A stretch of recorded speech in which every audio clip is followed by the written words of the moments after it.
Hello everyone, myself Akshita from Shri Venkateshwara College of Engineering. Today I am here to explain the topic about brute force attack. Let's move into contents.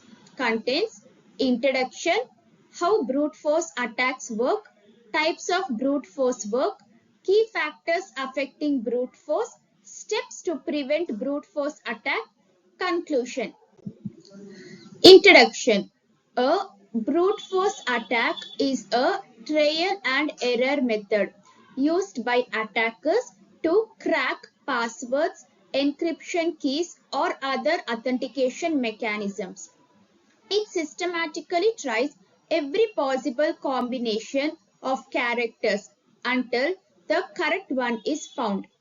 Although straightforward, it is computationally intensive and time-consuming, especially for strong encryption systems. A brute force attack is a powerful method, but its success depends heavily on the strength of the target system and the resources available to the attacker. Understanding its principle helps in designing robust defenses against success of the attacks. How brute attacks work? The attacker identifies the encryption method or authentication system.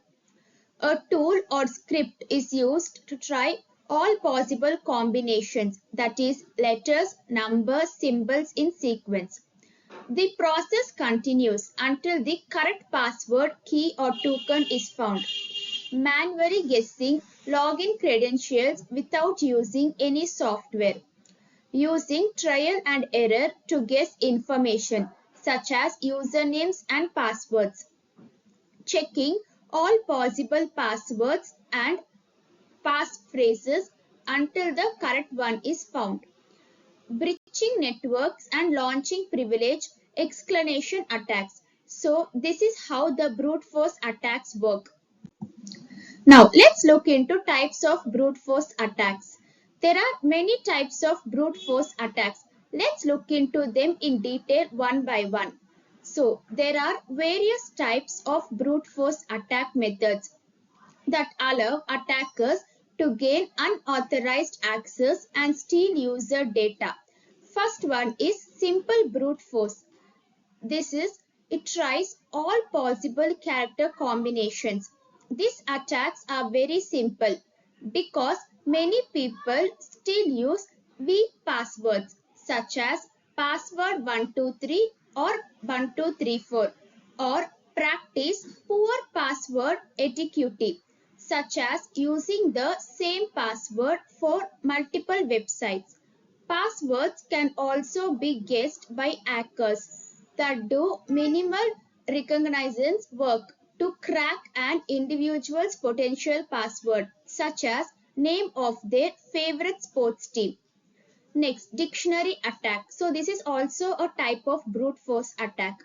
It uses a predefined list of common passwords or words. A dictionary attack is a basic form of brute force hacking in which the attacker selects a target, then tests possible passwords against that individual's username. The attacker method itself is not technically considered a brute force attack, but it can play an important role in a bad, actually password cracking process. This type of attack is typically time consuming and has a chance of success compared to newer, more effective attack methods. So next one is credential stuffing. It uses leaked credentials from previous breaches to gain access.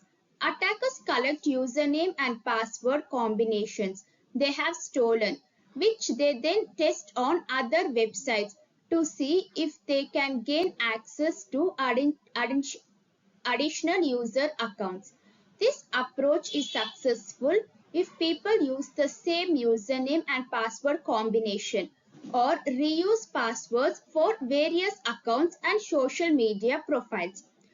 Reverse brute force. This is also a type of brute force attack. In this, it starts with a known password and tries it against multiple accounts.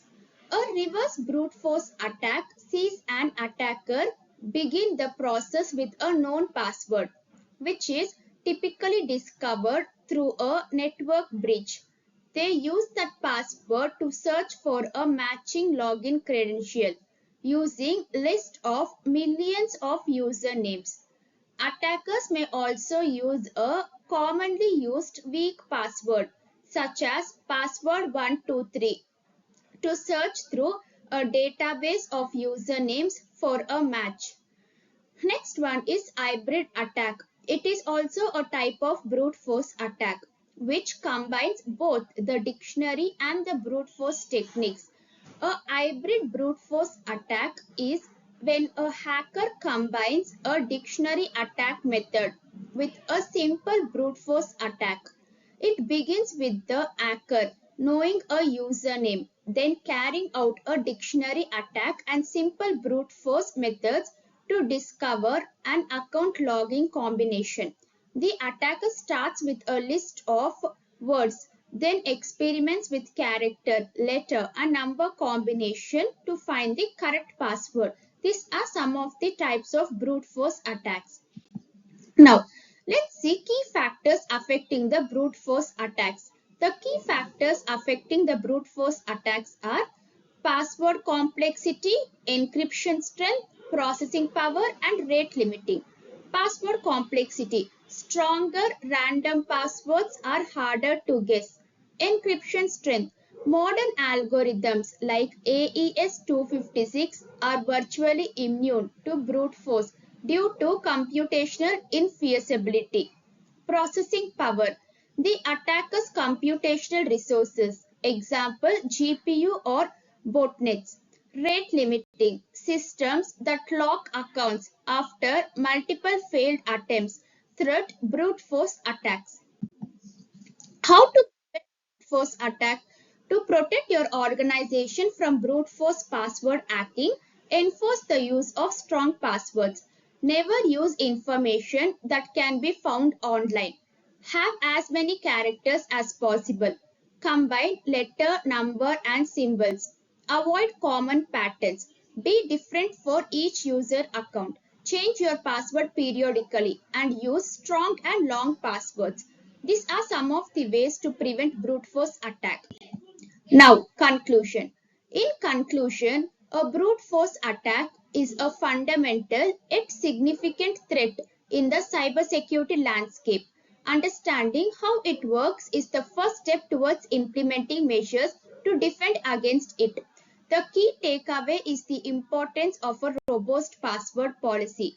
The longer and more complex a password, the more resistant it is to brute force attacks.